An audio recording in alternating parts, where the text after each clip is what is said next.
Assalamualaikum warahmatullahi wabarakatuh dan salam sejahtera kepada semua penonton channel Studio and Exploration dalam rancangan Eksplorasi Misteri Mistik. Saya Nazri Saleh, hos anda. Hari ini saya bawakan anda kepada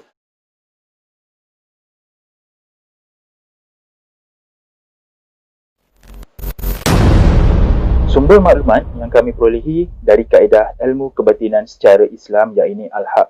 Jika anda tidak suka dari sumber tersebut, sila berhenti menonton video dari channel ini. Sebelum saya teruskan video ini, bantu saya dengan tidak skip iklan ketika menonton video di channel ini.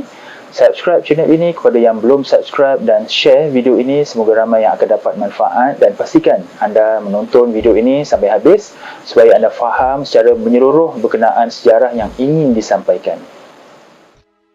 Video eksplorasi kali ini saya telah ke daerah Segamat untuk ke kawasan Jementah yang banyak menyimpan sejarah perjuangan bangsa Melayu. Jementah adalah pekan kecil yang terletak paling barat di daerah Segamat, Johor. Jementah adalah pekan ketiga terbesar selepas Bandar Segamat dan Labis. Pada permulaan eksplorasi ini, saya telah dibawa ke Galeri Jementah yang dimiliki secara persendirian dalam sebuah rumah kampung tidak jauh dari pekan Jementah. Terdapat banyak barang-barang peninggalan sejarah lama yang telah ratusan tahun hayatnya ada dalam galeri ini, seperti pedang Jepun, keris sundang Raja Patani, pedang Raja Lukut, pelbagai jenis senjata, dan yang menarik adalah tombak berambu perang Jementah kerana ada kaitan dengan episod kali ini.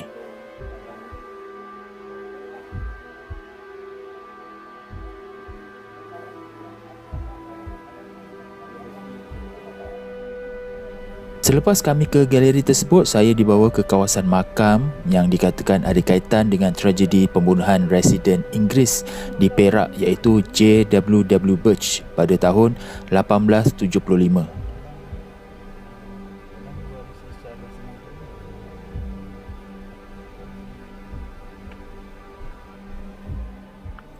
Kawasan makam ini terletak di dalam sebuah kampung yang tidak jauh dari galeri tersebut. Laluan kampung ini agak baik dan tidak sukar untuk dilalui.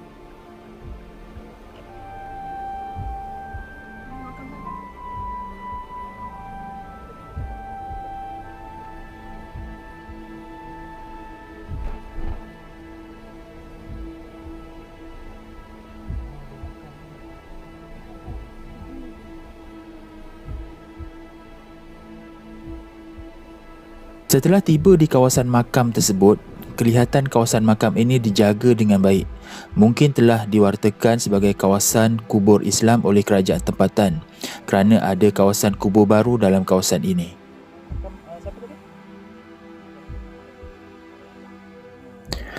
Inilah kubur sebenar Datuk Maharaja Lela, iaitu pembesar ke-8 Perak yang merupakan pejuang bangsa Melayu yang cintakan tanah air dan benci kepada penjajah yang bertanggungjawab dalam pembunuhan residen British di Perak, iaitu J.W.W. Birch pada 2 November 1875 di Pasir Salak.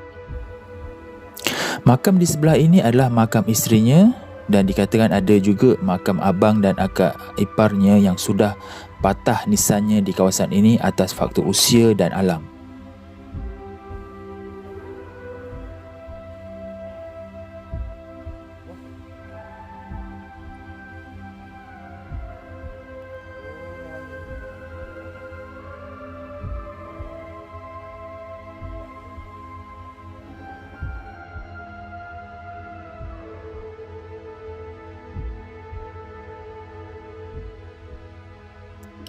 Menurut sejarah, Datuk Maharaja Lela bersama Datuk Bahaman beserta dengan pemimpin-pemimpin yang lain seperti orang kaya-kaya Seri Agar Diraja atau lebih dikenali sebagai Datuk Sagor dan Ngah Kanden.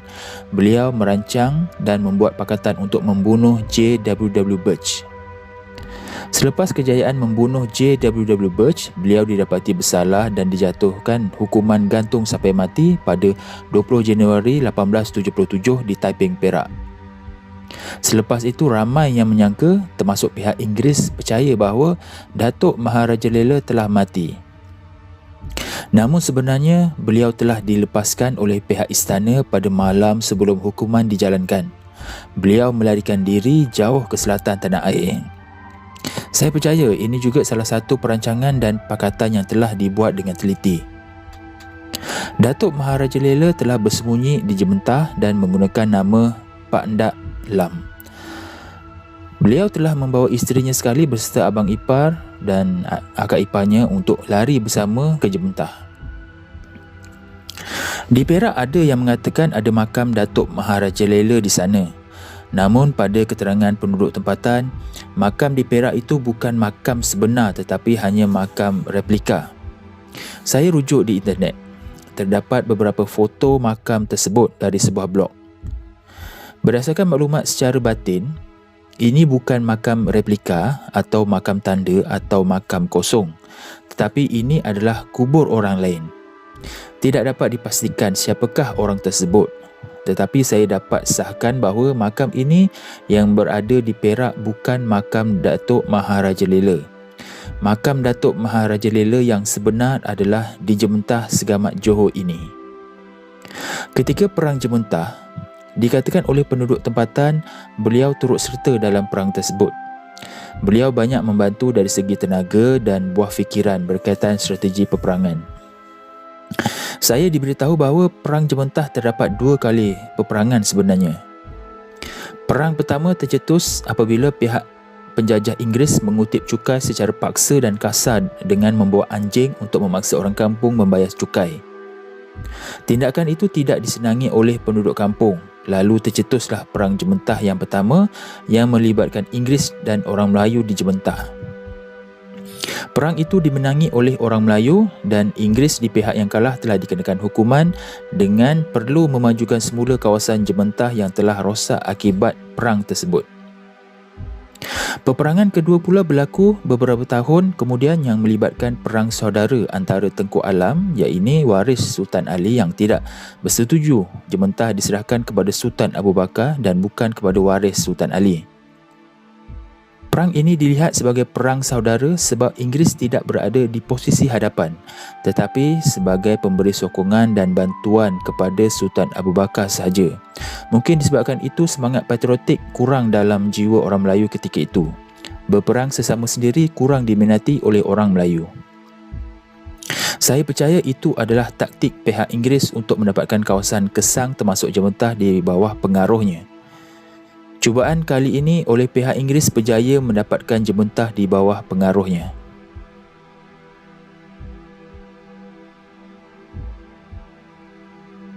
Melihat keadaan makam Datuk Maharaja Lela ini, dikatakan nisannya telah dibuat yang baru dan telah dibaik pulih oleh penduduk tempatan. Berdasarkan bentuk nisan ini, Datuk Maharaja Lela merupakan keturunan Raja Bugis. Merujuk pada catatan sejarah di Wikipedia, beliau berketurunan Daeng Selili, anak Raja Bugis yang berasal dari daerah Luwuk, Sulawesi.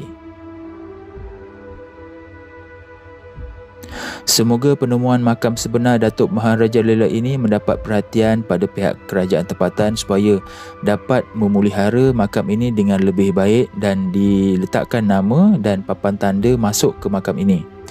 Jadikan ini sebagai salah satu lokasi sejarah yang tidak perlu dilupakan pada generasi muda hari ini dan akan datang. Semoga perjuangan nenek moyang kita dulu selalu diingati, dihargai dan disanjungi. Amin.